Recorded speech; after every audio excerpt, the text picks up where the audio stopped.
An intense battle awaits as Jaron boots Ennis steps up to defend his IBF title against the resilient Chukhadzhian. Meanwhile, boxing promoter Eddie Hearn is throwing shade, saying Team Chukhadzhian is clinging tight to that title, but it's all a mess with Jaron boots, Ennis's contract minimums, and Norman's crew scratching their heads over purse bids. He made it clear, paying up for Chukhadzhian ain't exactly got the fans hyped, especially when Boots already schooled him in the ring. I spoke to Chukhadzhian's manager last night. We want to keep the title, really, but the problem is, obviously, Boots, people don't understand how purse bid work, especially not Brian Norman's team, but Boots has minimums in his agreement. Eddie Hearn breaks it down, saying, yeah, dropping cash on Karen is a must, but let's be real. The fight's not a crowd pleaser since Boots already took him out and Karen didn't deliver much excitement last time. Hearn's on a mission to keep Boots shining as champ, working with Karen's camp to lock down a venue and make this fight go down. It's a tricky dance, trying to keep that title while dealing with a matchup that's not exactly buzzing, all while hoping everything falls into place so Boots can defend his crown and stay on top of the game. Hearn added, but we do want to maintain our position as world champion, so, we're speaking to his team, we'll see where it's going to take place, and yeah, I think, got an interesting decision to make, but hopefully these guys will step up and fight Boots, in February, March, whenever that's going to be. Last July, Boots had his homecoming fight, where he made quick work of David Avanesyan, stopping him in just 5 rounds. Fresh off being crowned the full champ after Terence Crawford moved up in weight, Ennis is ready to show why he's the top dog in the welterweight division. I'm pumped to be headlining in my city again, Ennis said. I'm here to keep dominating, make a big statement, and show the world why I'm the best welterweight out there. It's time to have some fun, crush whoever steps up, and put on a show for my family, friends, and all my supporters. Watch me defend my IBF title in style. It's going to be a beautiful, dominant, and crushing performance. On the flip side, Chukhadzhian is riding a 3-fight win streak and is hungry for his first major belt. The 28-year-old from Kiev, currently ranked #1 with the IBF, is out for revenge. He added, I've got plenty of time to prepare and put on a spectacular show. Chukhadzhian said, champ, get ready. It's going to be a hot one. Jaron boots Ennis is gearing up for his next showdown, and it's a big one. He's set to face off against an old rival, Chukhadzhian, on November 9th at the Wells Fargo Center in Philly. This time, Boots is bringing his IBF welterweight strap to the ring. Jaron Ennis, who's sitting pretty at 32-0 with 29 KOs, and Chukhadzhian, 24-2, 13 KOs, from Ukraine first locked horns back in early 2023 in DC. After a tough 12 rounds, Ennis took home the win by unanimous decision, snagging the interim IBF 147 LBS belt in the process. Moreover, boxing trainer Greg Hackett spilled the tea, saying Jaron boots Ennis is fed up with being in the shadows and is ready to show the world what he's really made of. With that lightning speed, insane agility, and knockout power, moving up to 154 pounds could turn him into an even scarier beast in the division. He's primed to make some serious noise and prove he's not just another fighter to overlook. But that's just part of his story. If that's how I gotta go, that's how I gotta go. Guess what? I'm gonna beat y'all up now. Now I'm mad. Beat y'all up now because y'all tried to play me. Okay, so I got something for y'all now. Sorry it gotta be that way. I'm telling you, it's only gonna make it worse. Think about it. With that type of speed, type of ability, agility, all the shit he got put together, and then you're gonna let him go up in power a little bit. Yeah, the gloves change and all that, but you're gonna let him really, man. He already a big. He already on some shit, but you're gonna let him go to 54. Now you're gonna tweak out. Watch this. Greg Hackett's laying it all out about Boots Ennis's fight with Chukhadzhian, stressing this is about more than just Philly pride, it's about giving Ennis the stage he deserves to flex his skills. He didn't pull any punches, calling out how the whole situation's been mismanaged, arguing it undermines not just Ennis, but the sport itself. Hackett's frustration is palpable. Ennis has grinded his way up, facing tough opponents with no shortcuts. Now that he's at the top, Hackett insists financial issues shouldn't hold him back, especially when a better deal is already on the table. Hackett added, I'm paying you way better than the last fight. How you going to even bring up money? How you going to bring up money and I'm paying you better than the last fight? Way better, way better. Boxing promoter Eddie Hearn threw some serious shade at Brian Norman Jr. and his dad for turning down a shot at Boots Ennis. Eddie Hearn was absolutely fuming when Brian Norman Jr. and his team, including promoter Adrian Clark, turned down the Boots Ennis fight. No, go on. You got to ask me questions first. Let's go. Eddie, have you heard of Bob Smith, who manages fucking someone, said this? Okay, so you know what I'm talking about already. Norman's managers came out and said that Who's Norman's manager? You tell me. I don't know. You've seen what he said. Who is he? What's his name? Now you got need to check that now. You talk about is that Adrian Clark, actually, before I even get checking that. I didn't realise it was Adrian Clark. Go on, yeah. What did Adrian Clark? I mean, firstly, one of the problems is Brian Norman's called Brian. right, which ain't great. And Adrian Clark's called Adrian. So I'm now in a negotiation with Brian and Adrian. During the negotiation phase, Hearn reportedly sent 3 fight offers to Brian Norman Jr.'s team, but none of them were satisfactory enough for them. The last and final offer from the Matchroom head was reportedly $1.2 million, but the Assassin 2 turned it down, reportedly asking for $2 million. After Brian Norman Jr. successfully priced himself out of the fight, Eddie Hearn was visibly frustrated. Taking shots at Brian Norman and his manager Adrian Clark, he told IFL TV. During the negotiation phase, Eddie Hearn reportedly sent 3 offers to Brian Norman Jr. as team, but none were deemed satisfactory.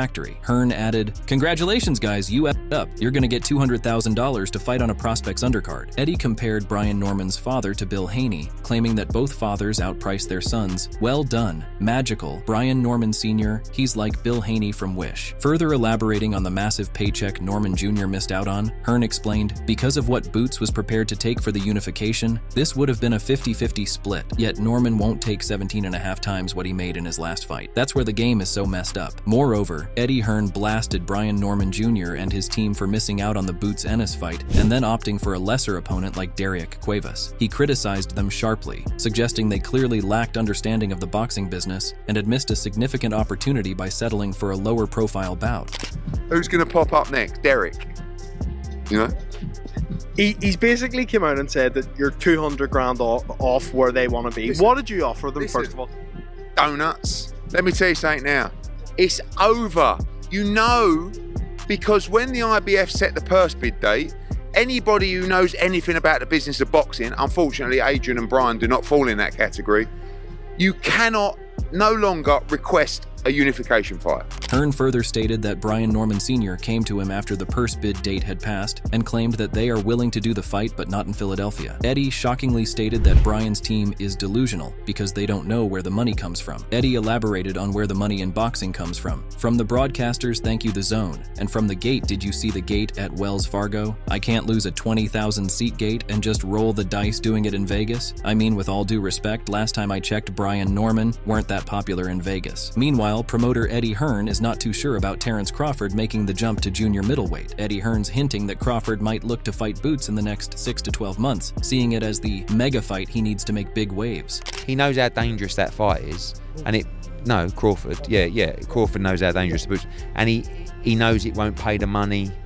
that the risk warrants just yet. But maybe in 6 to 12 months, maybe that's the mega. Eddie Hearn saying Crawford might steer clear of fighting Jaron Boots Ennis because the risk outweighs the reward. He points out that Crawford knows Boots is a real threat with serious skills, so the fight doesn't look too appealing at the moment. Eddie says, if Boots beats Crawford, he breaks him. 100%. Too good, too young, too fresh. And Crawford knows it. He's aware of the risk, and that's why he's not going to rush into that fight. At least not now. Crawford's no dummy. He's looking at the chessboard and thinking long term. Earlier, Eddie Hearn called out Terrence Crawford for not facing Boots Ennis, who he's hyping as the top welterweight in the world. In a tweet addressing the comments about the best fighter, Crawford takes a shot at Eddie Hearn for calling Boots Ennis the top fighter. Crawford suggests that Hearn's praise reveals double standards and expresses doubt about Ennis's world-class status, questioning the consistency and fairness of Hearn's endorsement. Furthermore, professional boxer Rob Acosta weighs in, acknowledging the common view that Crawford has the upper hand against Boots. However, Acosta believes Boots would come out on top, highlighting his power, youth, speed, and overall skill set.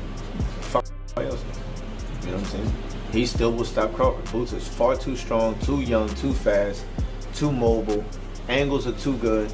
Rob Acosta says comparing past fights isn't fair since every fight's got its own vibe. Acosta's not worried about who gets hit more, but how they bounce back. He respects Crawford's reputation, but feels Boots deserves his due. It's not about fear, it's about making the fight right for both sides. Fans often get it twisted, thinking there's beef or fear where there isn't any. Acosta added, "No one's scared, bro. This isn't a street situation. Crawford and Boots aren't scared of each other. It's all about the business side. If the money's right, they fight. Fighters aren't scared of other fighters. They've fought the best for free in the amateurs, and they'll fight anyone when it makes sense." In addition, former professional boxer Roy Jones Jr. says the real showdown is Crawford versus Boots, a classic clash between the hungry young gun and the seasoned vet.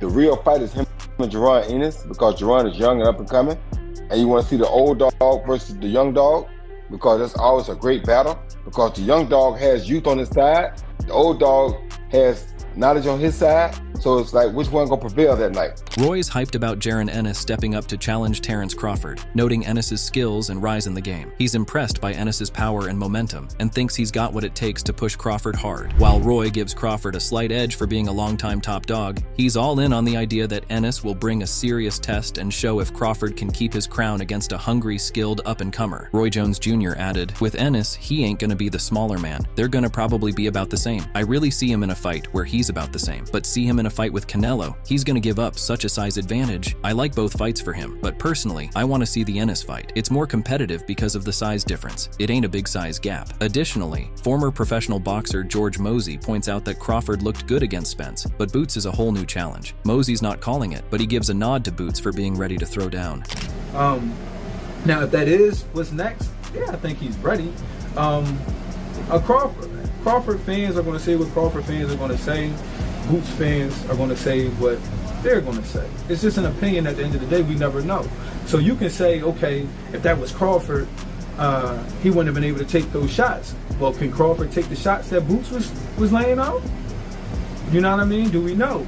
And at the end of the day, nowadays, it's what have you done for me lately? So everybody is basing everything off Crawford's last performance against Spence, which was amazing. George Mosey says both Crawford and Boots have their flaws but can handle the heat. He gives props to Crawford for his show against Spence, but warns that Boots is a real threat with his own strengths. Mosey thinks the fight should go down eventually, but suggests Boots might need a bit more experience and cash before taking on Crawford. Mosey added, "Crawford's looking to unify at 154. Boots is looking to unify at 147, so we could possibly see this is a situation if everything goes perfect. Undisputed versus undisputed." Furthermore, professional boxer Danny Garcia believes Boots Ennis has the skills and hunger to face Crawford, making it an exciting matchup. 54, they met at 54. How do you think that? I mean, that's the fight the fans really want to see.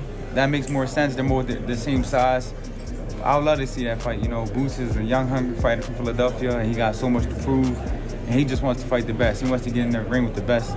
He don't care who it is, where it is. So, you know, I would love to see that fight too. Garcia is all about Jaron Boots Ennis, the young Philly fighter with big ambitions. He says Boots is hungry and ready to take on any challenge, and with his skills and talent, he's a serious threat to top dogs like Terence Crawford. Furthermore, Eddie Hearn mentioned that Boots Ennis was ready to take the fight with Brian Norman Jr., noting that they would have earned the same amount of money regardless of the location. So you're saying that if you were offering 1.25 million to each of them? I'm saying, no, it's much more than that. I'm saying that Boots has agreed to try and make this fight happen in a situation where basically they're going to get pretty much the same amount of money. On the other hand, Eddie Hearn shared the three fighters that he wanted to make Boots Ennis fight next, and Eddie ridiculed Brian Normanger once again. If I was pushing you on a decision right now, who do you think it'll be for Jaron? For me, I don't really want to see him give up the world title because I want to see him spank Brian Norman. I want to see him pummel, what's the geezer's name? Stanionis. And I want to see him in a war with Maros Barros, which is the toughest of the three fights. Hearn did not miss the chance to slam Brian Norman and his team as he said that they have officially turned down $1.75 million, a fight that was in front of 20,000 people, and then accept a fight for $200,000 on Keyshawn Davis undercard in Virginia, only in front of 3,000 people. Eddie stated that Brian is never going to make that type of money anywhere, so once Team Norman have thrown up in their soup, they'll be sitting there going, what are they going to do? Where else can they make that kind of money to fight anyone? It has to be Boots. Meanwhile, Chukhadzhian's promoters, P2M Box Promotions, have reportedly won the purse bids for Jaron Boots Ennis's IBF mandatory rematch. They outbid Eddie Hearn's matchroom by approximately $250,000, securing the rights to promote the bout and setting up an intriguing clash for Ennis. We want to hear from you. Head to the comment section below and let us know your thoughts on the recent event. If you enjoyed this video and want to stay updated with more content like this, make sure to hit the subscribe button.